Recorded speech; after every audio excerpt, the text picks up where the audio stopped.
Running game. Obviously, they ran for 400 plus last week. What challenges do they present that would jump out? Yeah, I mean, obviously a little crossover. You get to watch them there, and then you turn the tape on this week. They got some speed on offense. Number 2 is obviously a very dynamic back. A lot of cutback yardage. A big play against Wisconsin. Some big plays last week. You really got to get some hats to the ball. You got to take good angles on him. Their other running back has been, just almost as good, not quite as good as him, but really good. And then Bush can run it himself. So a lot of triple option elements involved in that offense. And I think they're doing a really good job with their running game. AJ Bush specifically, I mean, what kind of problems does he create with his ability to run? You mentioned that, but just the whole package. Yeah, I think he can do a good job. Some similar elements of Nebraska's offense. Some of the triple option reads. I think the best thing that he does is he can read it.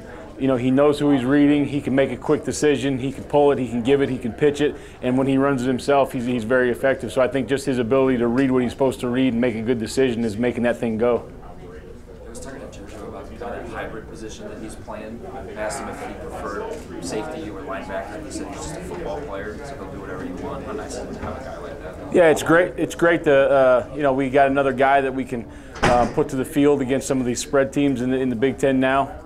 Obviously, what's the position for him if we're playing a 22 or a 21 team? That's something we're going to have to figure out. But right now, against some of these 11 personnel teams, he's been a great fit for us. He's physical enough out there, and he's really good in space. He's a good tackler, and he's a good football player. He's just kind of savvy. He's one of those guys that can kind of wiggle into stuff and get in the zone he needs to get into. So it's been really good to have him come back and help the team. How'd that conversation go when you went to him and said, hey, we want to try you with this? Not much of a conversation right now. We kind of told him where we were going to put him, and he's great with it. Most of the guys in this team right now, if I say, hey, you're going to play here, we need you to play here, they say, absolutely. I'm here for the team. I'm ready to go. The culture is changing. There's no magic to this deal. It's just the process Coach Frost talks about. It's the culture that keeps building, and right now the kids are in a really good place. If we need them on a team, special teams, if we need them at a different position in defense or offense, they're willing to help the team. Coach Frost said defense played its best game on Saturday. You being the coordinator, do you feel that same way, or is it hard to agree with that when you lose, or how do you process it? Yeah, I heard bits and pieces of Adrian's, I think, post-game press conference, and I'm with him. Losing is never acceptable. But like we talked about, the process for me is I feel good energy coming to work every day because I see the improvement on a daily basis. I see the improvement on the tape, but I also feel hungry because we're not even close. We're just not even close. That was a good football team. We played better, but we can't give up that many points. We can't make some of the mistakes we did that led to some of those big runs. So it's a good and bad for me. It's bad because we didn't win the football game, and we needed to win the football game. We should have won the football game. We had the opportunity to win it on defense and leave the offense sit on the bench. I love our offense, and I want them to score 100 points, but there's some games where I want to go out there and win it. I want the defense to go out there and win it. So I feel hungry, I feel good energy, but I also feel like we got a long ways to go. 2 straight games with 3 turnovers. Are you starting to see that mentality of taking the football away start to set in? Yeah, because it's happening in practice. They're taking those drills seriously. You watch the film of those turnover, quote-unquote turnover drills at the beginning of the year. It looks like the Bad News Bears out there running around. Now it looks like a real football team. It looks like guys are trying to get the football. You can see they're more ball aware in team settings. They're more ball aware in individual settings, and obviously they're becoming more ball aware in the games, which is good. What changed there?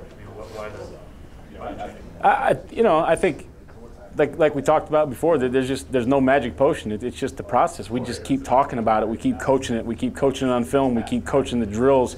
We keep coaching harder and harder. I have to get in the drill now, in the interception drill, and pretend I'm the receiver and go after the ball. And I'm not a very good athlete anymore. I never really was, to be honest with you. But even just me getting in there, they attack the football more. Just getting another guy in there, they attack the football more. So it's just our coaches coaching. Our coaches have done an unbelievable job, and just keep talking about it.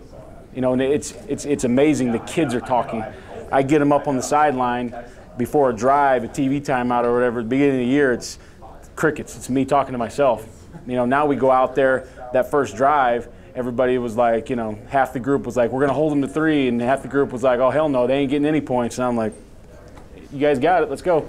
You know, and now they're talking about, we get out there, we need a turnover, we need to score on defense. It's becoming a real thing. It's not becoming something that coaches are talking about now. It's becoming a real thing, and I think that's where you want to be.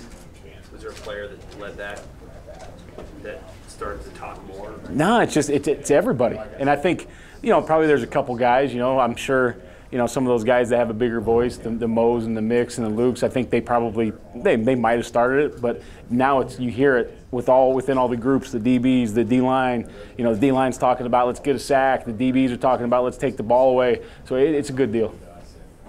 In the secondary, maybe particularly with your corners, have you seen those guys really take to what Travis Fisher's teaching them to sort of take on his mentality a little bit as a group? Yeah, if you watch the film from spring to fall camp, there's a jump. If you watch the film from fall camp to the game 1, there's a jump. If you watch from game 1 until probably 2 games ago, a huge jump into the technique, into what we want, in ball awareness. You know, not just being in position anymore, but going to get the football, making a pass breakup, getting an interception, and they're understanding that being in position is not good enough. That anybody can be in position. You want to be great, you got to go get the football.